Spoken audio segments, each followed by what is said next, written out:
In 1922, in the heart of rural Germany, 6 members of a family were brutally slaughtered inside their own farmhouse. More than a century has passed, and the killer was never found. The Hinterkaifeck farm lay deep within the Bavarian countryside, about 70 kilometers north of Munich, near the small town of Grobern. To strangers, it was nothing more than an old, sturdy farmhouse, timber beams darkened with age, walls heavy with centuries of cold winters, and fields stretching out into the distance like a sea of muted green. But to the Gruber family, it was both home and prison. Andreas Gruber, 63, was a stern patriarch. Neighbors whispered that he was harsh, unyielding, and not well liked. His wife, Cecilia, bore the silence of a woman who had long since stopped expecting warmth from life. Living with them was their widowed daughter Victoria Gabriel, a woman of 35. Her 2 children, 7-year-old Cecilia Jr. and 2-year-old Joseph, and finally the maid Maria Baumgartner, who had only just arrived at the farm to replace another servant who had quit in fear. That fear was not unfounded. In the days before the murders, Andreas had confided to neighbors that he had seen strange footprints in the snow leading from the forest to the farmhouse, but none leading back. Doors creaked open in the night, attic footsteps echoed when no one was there, and keys went missing only to reappear later. He tried to dismiss it as imagination, yet an unease settled over the farm like a heavy fog. The farmhouse, already lonely in its isolation, seemed to draw shadows closer. Victoria claimed she heard voices coming from the barn at night. Her young daughter, little Cecilia Jr., would cry, saying she felt someone watching from outside her window. Even the cattle grew restless, kicking at their stalls and refusing to calm. But life at Hinterkaifeck went on. The villagers had long regarded the Grubers with suspicion, whispering about scandals and secrets, rumors of forbidden relationships, whispered sins that stained the family name. And yet, no matter how much the farm unsettled them, nobody dared to imagine what would happen next. By March 31st, 1922, the farmhouse stood as it always had, old, brooding, and surrounded by silence. But inside its wooden walls, something unseen was waiting, biding its time. That night, the snow fell soft and silent, and as darkness swallowed the countryside, Hinterkaifeck prepared to bear witness to one of the most chilling, unsolved crimes in history. When word first spread that something strange was happening at the Hinterkaifeck farm, no one in Grobern wanted to speak too loudly about it. The Gruber family had always carried an air of unease, as though their land was marked by something darker than simple toil. The villagers recalled whispers about Andreas's strictness, about Victoria's strained life as a widow, about a past that seemed to cling to the farmhouse like damp rot. But it was the strange occurrences in March 1922 that sealed Hinterkaifeck's reputation as cursed. Andreas told his neighbors about the footprints he had seen in the snow. They came from the forest, straight to the house, but none returned. As if the woods themselves spat someone out, one neighbor remarked, and then swallowed them whole. Even more unsettling was the report that the house keys had gone missing. Doors were found unlocked in the morning, even when locked at night. The attic seemed alive at times with footsteps, scraping sounds, and hushed movement. And yet, whenever Andreas searched, he found nothing. The villagers, superstitious and wary, urged him to go to the police. But Andreas, stubborn as ever, dismissed their fears. "We are not children," he said gruffly, "haunted by shadows." He tried to appear strong, but the truth was written on his face. Deep lines of worry, sleepless eyes, and a constant glance toward the woods. Still, the farmhouse stood silent. Smoke rose from its chimney, cows mooed in the barn, and life went on, at least from the outside. But soon, the silence would become unbearable. The last week of March carried with it a strange stillness, as if the air itself was holding its breath. Victoria confided in a friend that she had heard voices coming from the barn. Young Cecilia told her teacher at school that she couldn't sleep because of the man outside the window. Nobody took her words seriously. Children had wild imaginations, after all.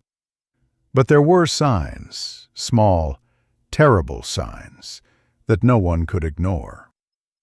The previous maid, frightened beyond reason, had quit her job at Hinterkaifeck, refusing to return.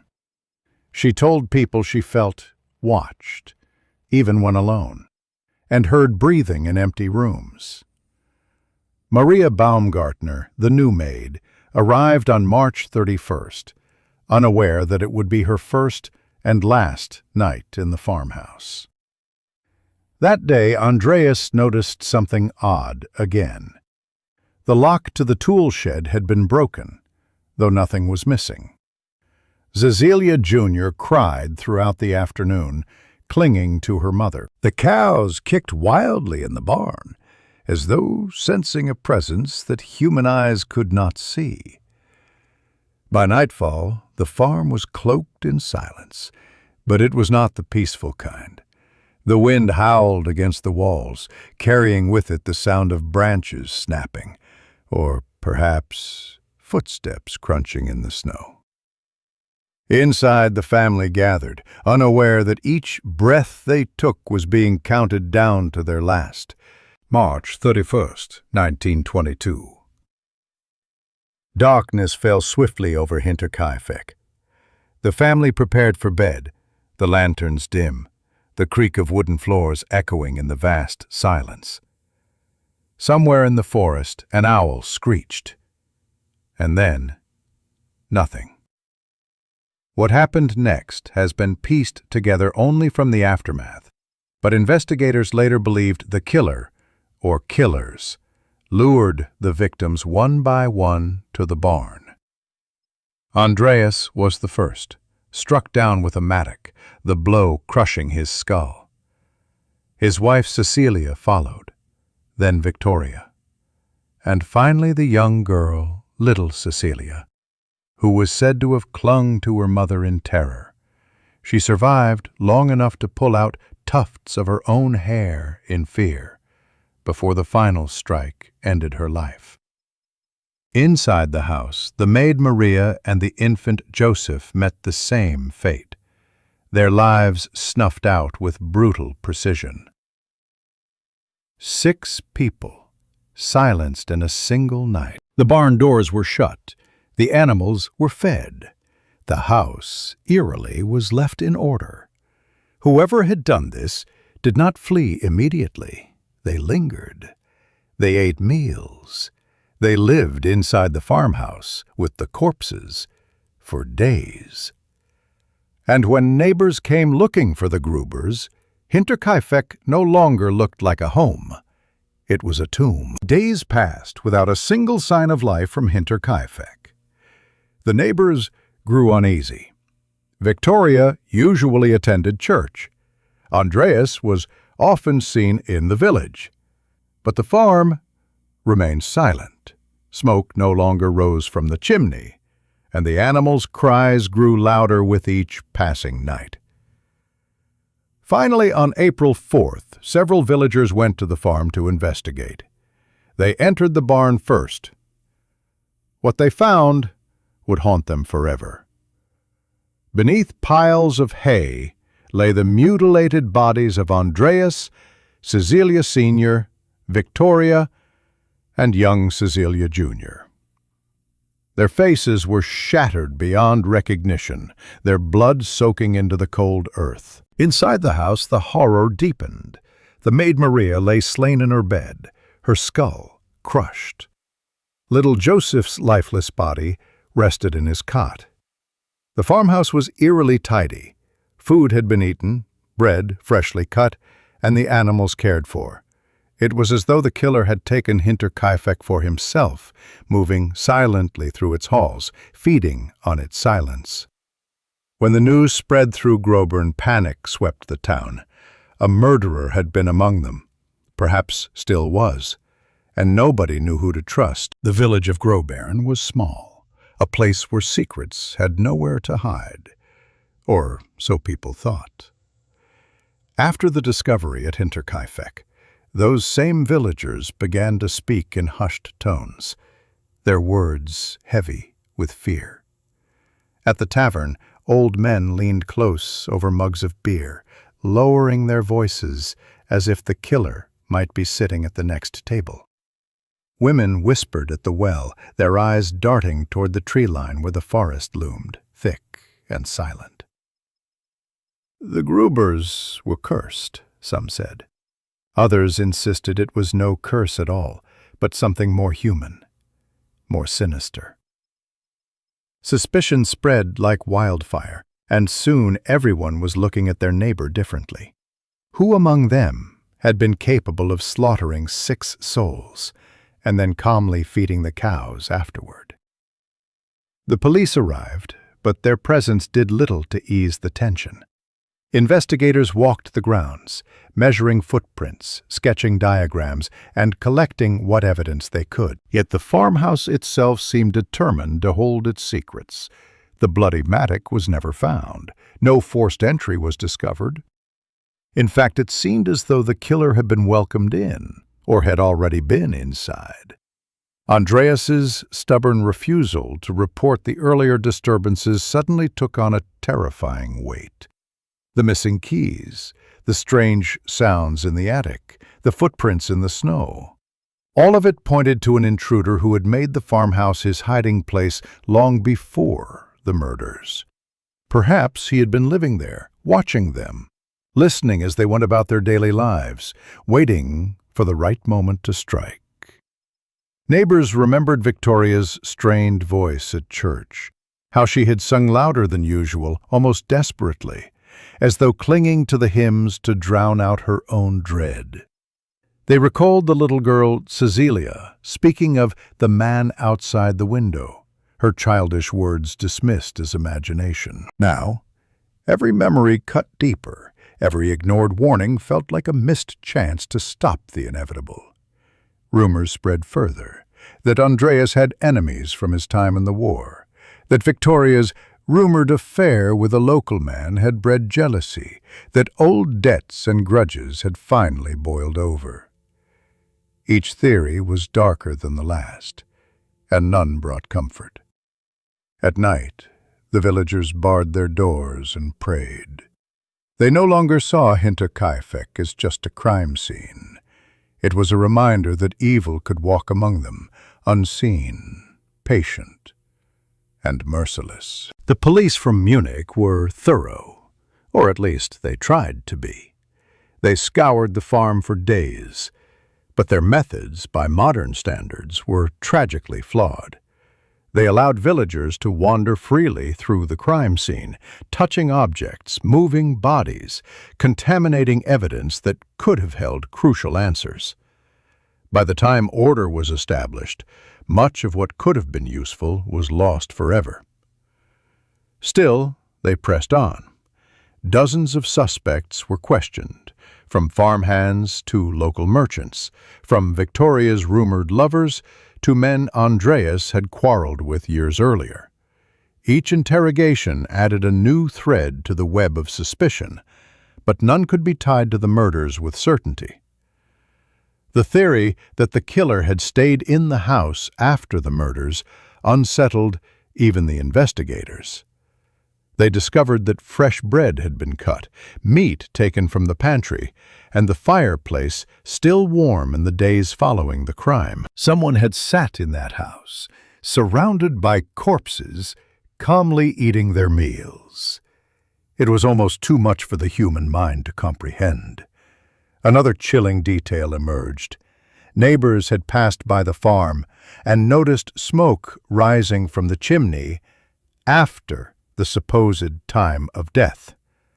Others reported seeing someone moving in the yard, yet when they called out, no one answered. The investigation twisted and turned. Some believed it was a robbery gone wrong, but nothing valuable was missing. Others thought it was a crime of passion, fueled by jealousy and rage. Victoria's complicated personal life, her widowhood, her rumored relationship with Lorenz Schlittenbauer, even whispers of dark family secrets, was dissected in gossip and police files alike. Schlittenbauer himself became a focal point. He had once been engaged to Victoria, and some claimed he believed Joseph was his child.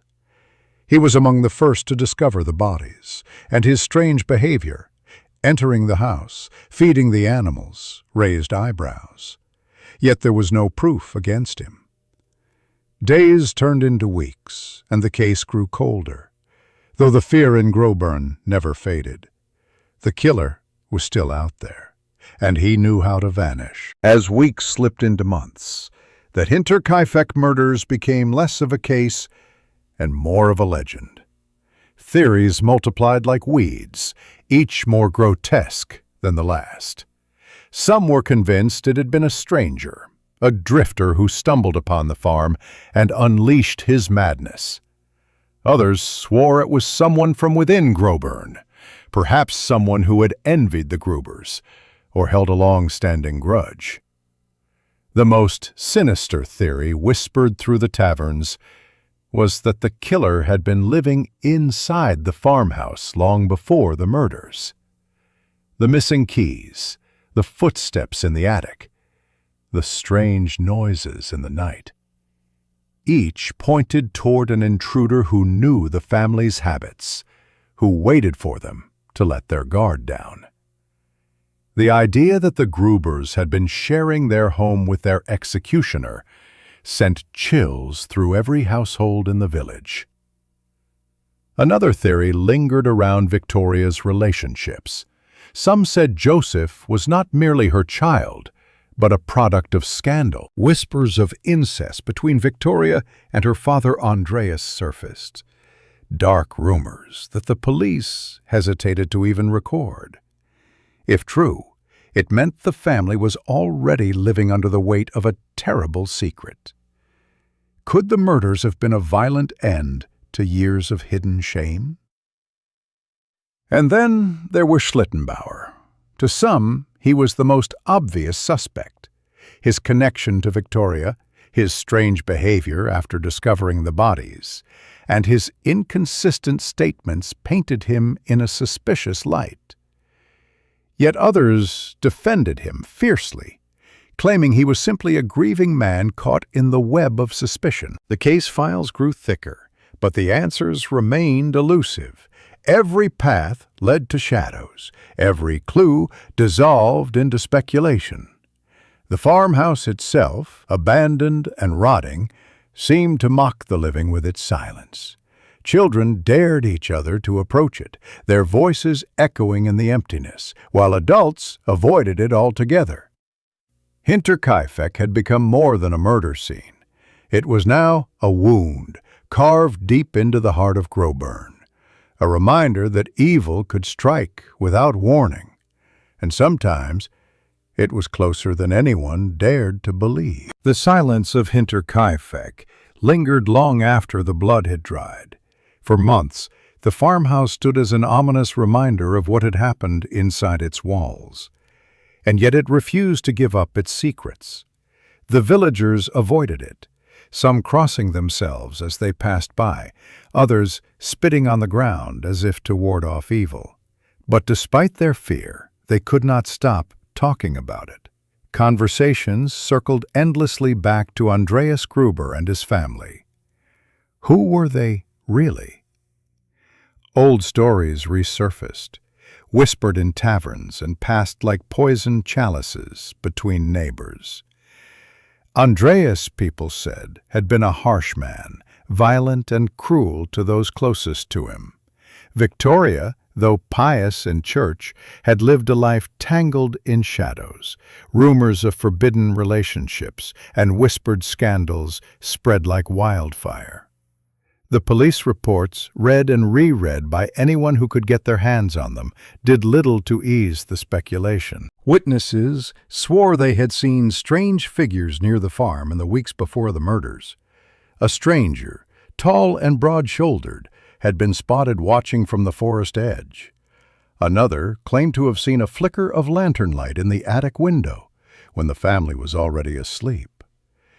Each account contradicted the next, and none could be verified. The most unsettling stories, however, came from within the Gruber family itself. Victoria had confided in friends that she felt watched, that she heard footsteps overhead when the rest of the household was asleep. Andreas had dismissed her fears, as he always did, insisting that the house was strong, that the land was theirs, that nothing could touch them. His arrogance had blinded him, and now the entire family was gone. In Grobern, the villagers began to wonder if Hinterkaifeck itself was cursed. Some swore they had seen lights flickering in the abandoned windows after the murders. Others claimed they heard distant cries on the wind when they passed the property at night. Whether imagination or something more, the farmhouse became a place of dread. Parents warned their children to stay away, though curiosity often drew the brave ones close enough to throw stones at the crumbling walls before running back into the safety of the village. The past refused to stay buried. Every new whisper, every rumor, dragged old wounds to the surface. The murders were not just a tragedy. They were a mirror, reflecting the darkness of human nature and the secrets that every household kept hidden behind closed doors. Among all the whispers, one figure returned again and again. The mysterious man, seen wandering the edges of the farm. He had no name, no identity, just the memory of his presence. Several villagers claimed to have seen him in the days before the murders, a tall man wrapped in a dark coat, standing too still, too silent, as though he were studying the Gruber family from afar. Theories sprouted like weeds. Some said he was a vagrant moving from town to town, living off what he could steal, perhaps drawn to Hinterkaifeck for reasons no one could explain. Others believed he was a man with unfinished business, someone from Andreas's past, a soldier from the war who carried an old grudge. The police, desperate for leads, tried to track down every drifter reported in the region. Files were filled with names of men who had wandered through Bavaria that spring, yet none could be tied definitively to the murders. The killer remained a shadow, seen, remembered, but never caught. What unsettled the villagers most was not the man himself, but what he represented. The idea that the killer could be anyone, even someone they knew. The boundaries between friend and stranger blurred, until every man in Grobern looked different in the eyes of his neighbor. A shared smile at the market was no longer just polite. It was a mask that might conceal something darker. At night, women barred their shutters tightly, and men sat awake with rifles resting on their laps. They whispered of the man in the shadows, wondering if he would return, if he would strike again. But he never did. The murders at Hinterkaifeck were brutal, yes, but they were singular. Whoever had done it seemed to vanish into thin air, leaving only the memory of his presence behind. This, perhaps, was the cruelest part of all. Evil had walked among them. They had seen it with their own eyes, and yet it had disappeared, leaving them with nothing but questions and the gnawing certainty that it could return at any time. If the killer could not be found, perhaps the answer lay within the family itself. As investigators dug deeper, they uncovered details that disturbed even the most hardened officers. The Grubers were not a simple farming family. They were a household built on shadows. Andreas was known to be domineering, often cruel, and neighbors whispered about the way he treated his daughter Victoria. Rumors that had once been dismissed as slander began to resurface with renewed urgency. Victoria, despite her devout appearances, was said to have been trapped in a twisted, secret relationship with her father. Josef, the little boy murdered in his crib, might not have been the child of Lorenz Schlittenbauer, as many had believed, but Andreas's own son. The idea was monstrous, but it explained much. Victoria's strange demeanor, Andreas's fierce control, and the tension that had always lingered in the farmhouse. If true, then the Grubers had been living under the weight of unspeakable shame. Could someone have discovered the truth and taken vengeance? Or had the secret driven one of them, or someone close to them, into madness? Schlittenbauer, too, remained a focus of suspicion. He had once planned to marry Victoria, and some believed he knew the truth of her life with Andreas. His claim that Josef was his son was contradicted by others who said he privately admitted doubts. Was his behavior at the crime scene, his strange calm, his willingness to enter the house, to touch the bodies, evidence of guilt? Or simply shock, misinterpreted by fearful neighbors? The deeper the investigation went, the darker it became. Hinterkaifeck was no longer just a place of death. It was a place of secrets, of hidden sins festering in silence. Perhaps the murders were not random at all. Perhaps they were the brutal conclusion to years of suffering behind closed doors. By the summer after the murders, Hinterkaifeck stood abandoned, its walls weathered by rain, its fields overgrown. No one wanted to live there, though the land was fertile and valuable. The silence that hung over the farmhouse was heavier than any lock or chain. People said it was haunted, not by ghosts, but by the memory of what had been done. Children dared each other to sneak inside, but even the bravest rarely made it past the gate. They swore they heard footsteps in the attic, whispers in the kitchen, the soft cry of a child when no one was there. Adults laughed nervously at such stories in daylight, but at night, none dared to walk past alone. For investigators, the silence was maddening. They returned again and again, searching for something they had missed, a hidden weapon, a forgotten clue. But the house remained mute. The earth had swallowed its secrets, and the walls would not speak. And so the farmhouse decayed, its roof sagging, its doors hanging loose. But the legend only grew. Every creak of timber, every shifting shadow became a reminder of the unanswered questions. Who had walked those halls after the family lay dead? Who had slept in their beds, eaten their food, tended their animals, as though life could go on in the presence of death? The silence of Hinterkaifeck was not peace, it was accusation. It lingered in the minds of everyone who had stood there, who had seen the blood-stained barn, the lifeless crib. And though the house stood empty, it felt alive, as if watching, waiting for someone to uncover the truth it still held tightly. Suspicion never truly left Groburn. Like fog that clung to the fields, it hung over every conversation, every handshake, every shared glance. The murders had not only taken lives, but shattered the delicate web of trust that bound the villagers together. Schlittenbauer bore the brunt of it. Though never charged, he was whispered about in corners, followed by stares when he walked through town. Some claimed he had quarreled with Andreas shortly before the murders.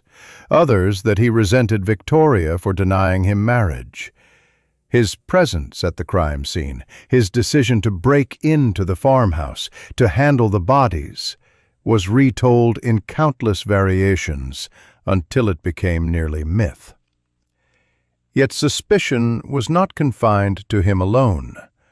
Others believed the killer must have been a stranger, someone moving silently through Bavaria, unseen except for fleeting glimpses. The police scoured records of deserters, escaped prisoners, wandering laborers, but evidence never surfaced. The killer was nowhere and everywhere. This uncertainty poisoned the air. Farmers locked their barns at night, wives double-bolted their doors, and children were hushed when they asked too many questions. The Grubers were gone, but their absence screamed louder than their presence ever had. At the center of it all, the farmhouse loomed, abandoned yet alive in memory. People claimed the soil of Hinterkaifeck grew darker each year, as though blood still seeped beneath it. The house had become a monument not only to murder, but to fear itself. And fear, once planted, grew like roots no one could tear away. As years passed, hope dwindled.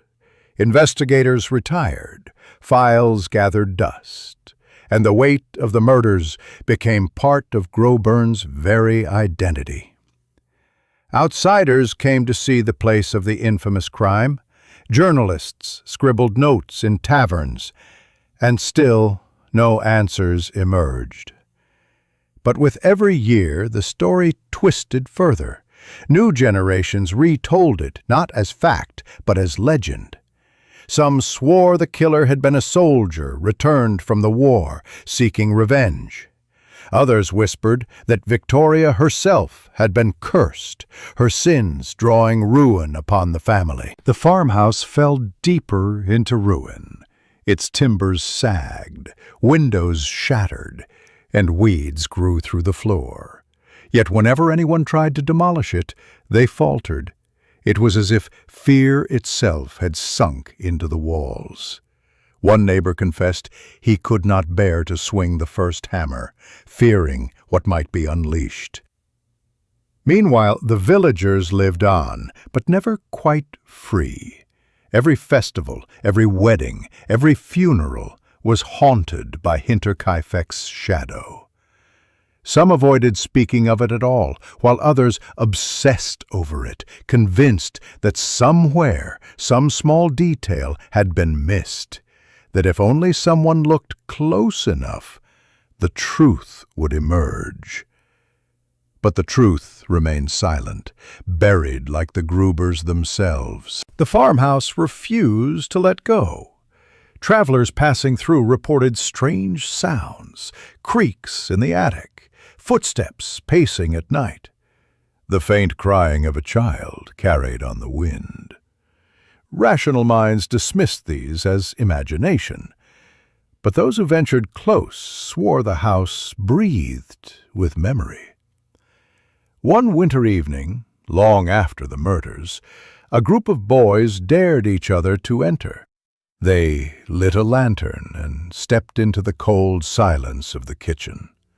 Dust lay thick, yet the smell of rot seemed to linger. They heard the creak of floorboards above them.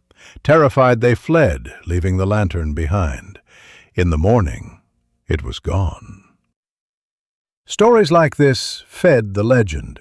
The house was no longer just a crime scene. It was alive with whispers of the past. Some believed the killer had hidden in the walls before the murders, watching, waiting. Others said his spirit remained, unable to leave the place where his violence had stained the earth. Police records, reopened decades later, revealed nothing new. But the myth of the walls listening, of secrets trapped within timber and stone, spread until it became inseparable from the murders themselves. Hinterkaifeck was not only about what had happened, it was about what might still linger, unseen, unheard, yet always present. By the 1940s, few in Groburn still remembered the Grubers personally, but everyone knew their story. The murders had outlived the victims, embedding themselves into the village's identity. The farmhouse was finally demolished in 1923, its wood and stone carried away piece by piece, as if dismantling the past itself.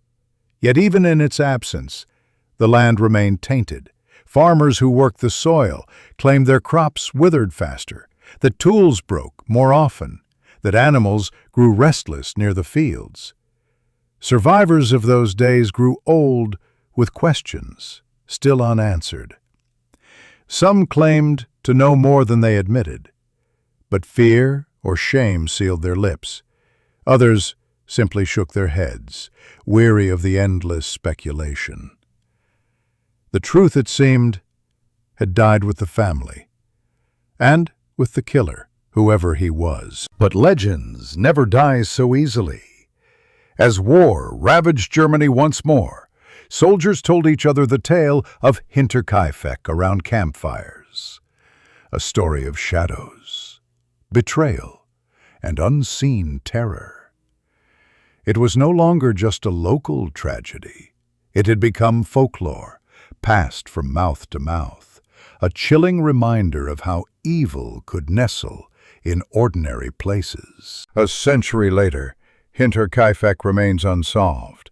Books have been written, theories spun, suspects named and dismissed. But the truth is still missing, lost in the silence of that cold March night in 1922. Standing on the land today, one sees only open fields and quiet skies. But for those who know the story, the silence feels heavier than sound. It is the silence of questions unanswered, of voices cut short, of footsteps that once echoed, but now are gone.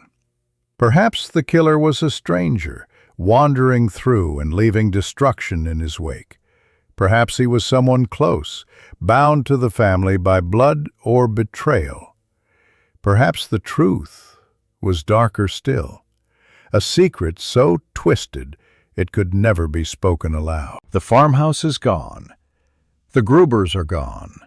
Even those who suspected, who whispered, who feared, they are gone. But the questions remain.